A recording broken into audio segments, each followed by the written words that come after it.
Okay, I will present an approximation framework for pricing and optimization in shared vehicle systems.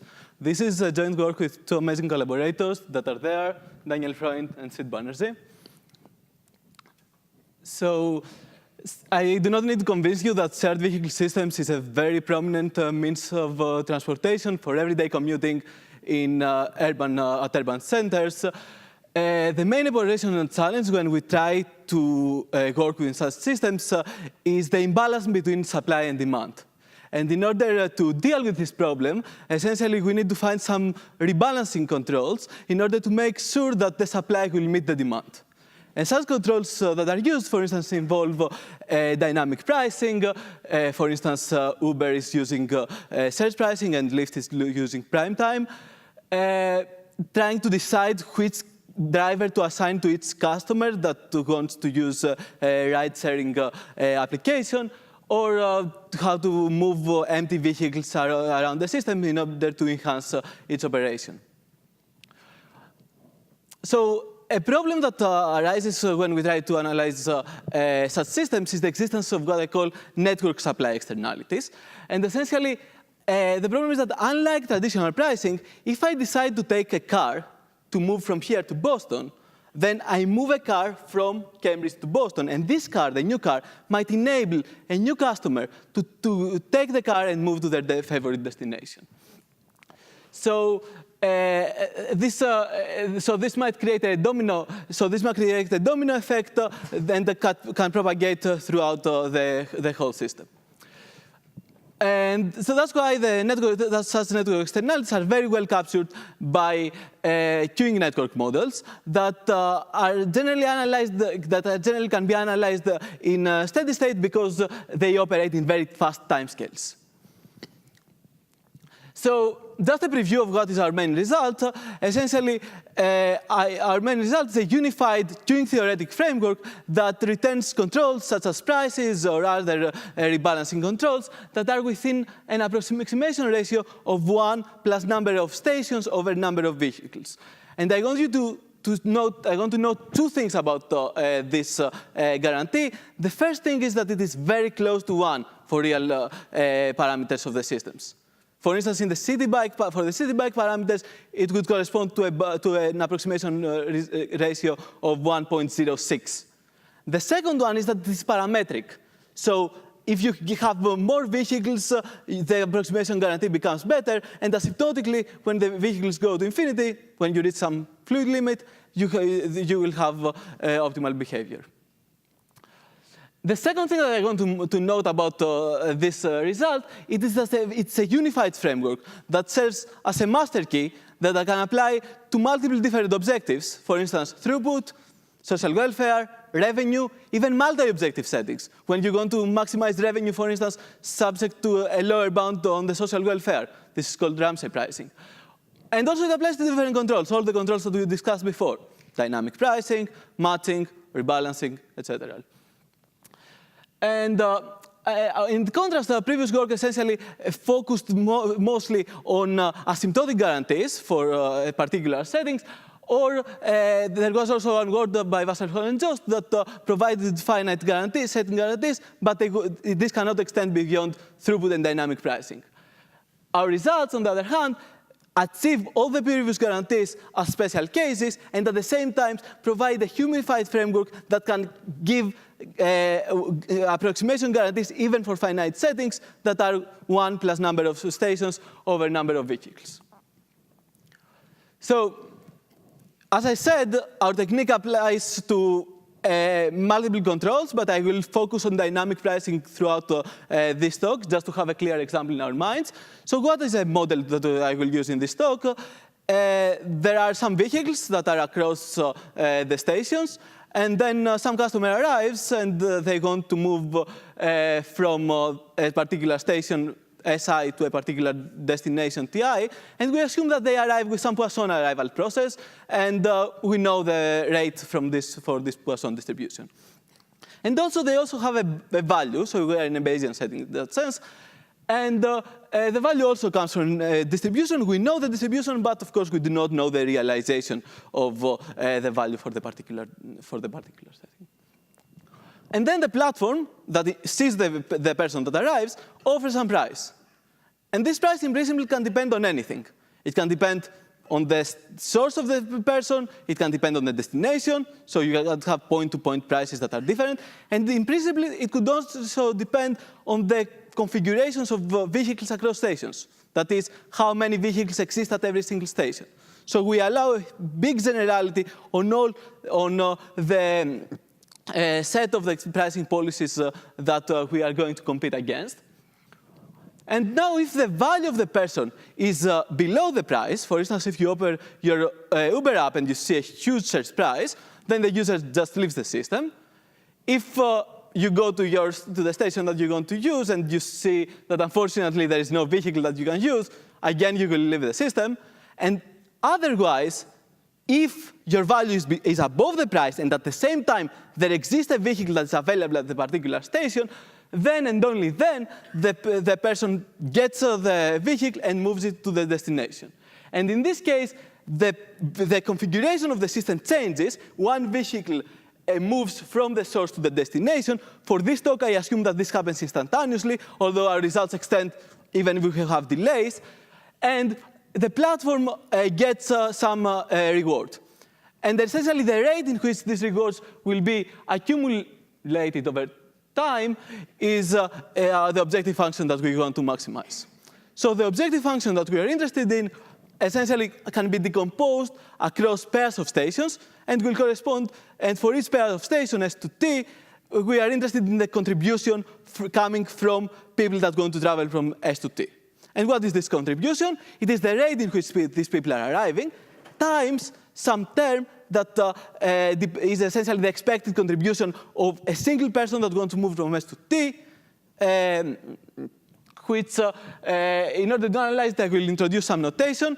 So I denote by X the configuration of vehicles across stations.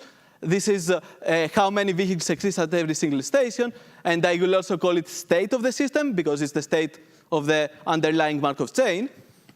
And essentially, in order to see this expected contribution, this is equal to summing over all these possible states, taking into consideration the probability that we are at this state. So this is the steady state probability, and I denote it by pi. And also, we only get some reward if there was a vehicle that was available. That's why I have the indicator whether the station S has at least one vehicle. And then the latter term that comes afterwards is the expected contribution from a customer conditioned on the fact that there is a vehicle available at the particular station. And this is equal to the fraction of people that will have value above the price. This is what is called quantiles in the revenue maximization literature. And essentially, you can think of, first of all, I'm going to say two things about that. There is a one-to-one correspondence from quantiles to prices, that for each price you have a corresponding quantile subject to some assumptions on the distribution. And the second thing, we said that the prices can depend on the state of the system. So the quantiles are state-dependent as well, as the function are a function of the state.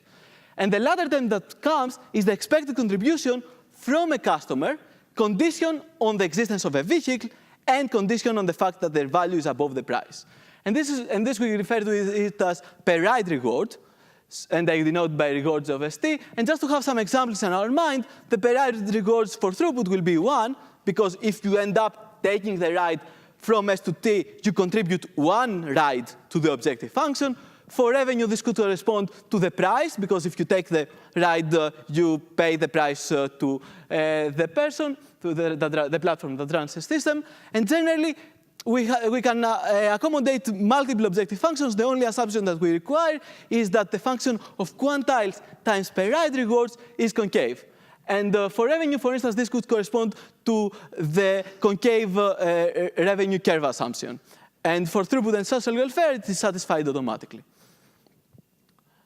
So we're going to optimize this function. How are we going to do that? First of all, why is this not completely trivial? There are two problems that we encounter as soon as we try to optimize this function. The first of all is the dimension of the problem. I said before that I allow the pricing policy to give a different price for every possible state of the system. But the space of the state space is exponential. So even the output is exponentially sized. In order to move away from this problem, we restrict our attention to policies that are agnostic towards the state of the system. So they give the same prices regardless how many vehicles exist at every single station. And this will reduce the dimension from exponential to quadratic, because now we have a different price only for each source and its destination. But even though we did that, we still have a problem, because the objective function that remains is still non-concave. So it's still an objective function that is difficult to maximize, and this is in spite of the fact that the revenue curves are concave. And I will show in the next slide an example why we have this non-concavity. But essentially, the reason why we have this non-concavity comes from the existence of network supply externalities, and this comes by this availability term, which essentially says what is the probability that you have at least one vehicle at the particular station S. And just to have a very simple example to show the non-concavity, just imagine that you have just 3 stations. And I denote them as left, center, and right. And there's just one vehicle in the system. Very simple example. And we just want to maximize throughput, which is the simplest possible objective function that you might wish to maximize. So I denote the weight that you see above its edge could correspond to the rate of arrivals, the demand rate, the rate in which people are arriving and going to move from left to center, for instance. It would be 1. And all those rates are 1, apart from the rate between right and center, which is epsilon. And I imagine that epsilon is something very, very, very small. So let's assume that we set quantiles to be 1 for 3 of the configurations, from left to center, center to left, and right to center. And again, just to recap, to remember, a quantile equal to 1 would correspond to a very, very small price, because we allow everybody to actually, who wants to get a ride, to actually get a ride. And I will play with the quantile that I will put between center and right in order to show that this is a non-concave function on this quantile. So let's first set this quantile to be equal to 0. The quantile equal to 0 would correspond to a very high price, which says that I deny a vehicle from any person that wants to move from center to right. Now there is a vehicle, and our customer comes, and our customer now wants to move to the right. But unfortunately, there is a very high price, so he cannot move. He's blocked, and he will just leave the system. Now a new customer will come, and he now wants to move to the left. And indeed, the price is very small, so he will get the vehicle and go to the left. And then a new customer will come and will move the vehicle back to the center. And if you see, there is one ride that is happening at every single step, and we get a throughput of 1. Now let's imagine what happens when we put a price that is very low, so that it would correspond to quantile equal to 1. Then our first customer will come, and he will not move to the right, but now he will make it. He will take the vehicle and go to the right. And now the vehicle is stuck, because the rate in which people are arriving from right to center is extremely low. So the vehicle will be stuck forever there. And even if I put the quantile to be half, I still get the same effect. I just delay the effect, but I will still get throughput equal to epsilon. So the reason of the non-concavity comes from this availability term, essentially, because if you think about it, the probability that you have a vehicle on the left node is very, very small in this case, because most of the time the vehicle is stuck on the right node. So in order to deal with it, we introduce our framework, which we term elevated flow relaxation, and it consists of 3 steps. The first step is that we elevate the objective function by assuming that whoever wants to ride actually gets a ride.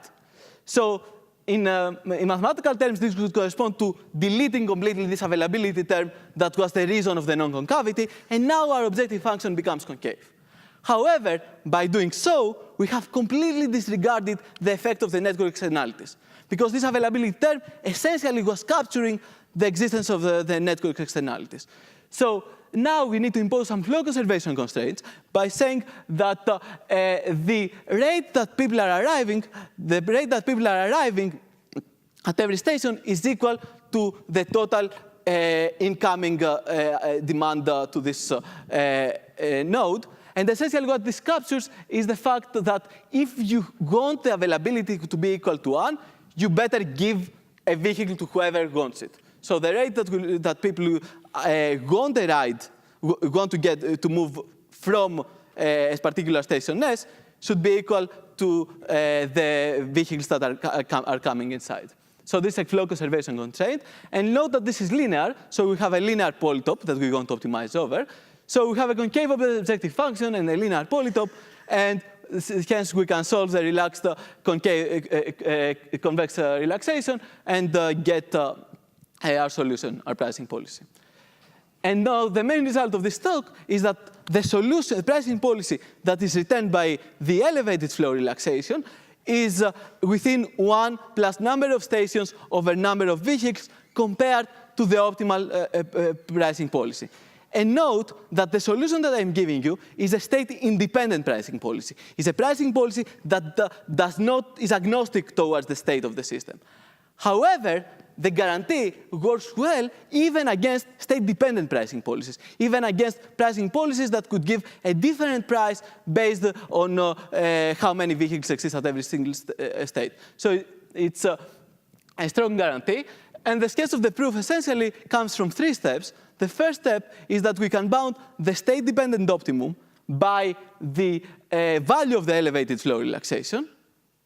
The second step is that this value is indeed achievable in an infinite unit system. And the last step comes from the fact that we can bound the performance of this infinite vehicle system by 1 plus number of stations over number of vehicles of the performance of the M vehicle system. And this essentially is a proof sketch. We have there is more technical work in order to achieve them in the paper.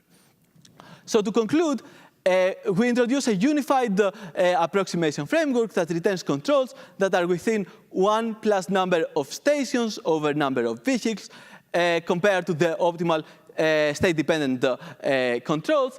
And our technique is unified because it works for multiple different objectives, for instance, throughput, social welfare, revenue. Also, it applies to multiple different controls, for instance, dynamic pricing, matching, or MTV vehicle rebalancing.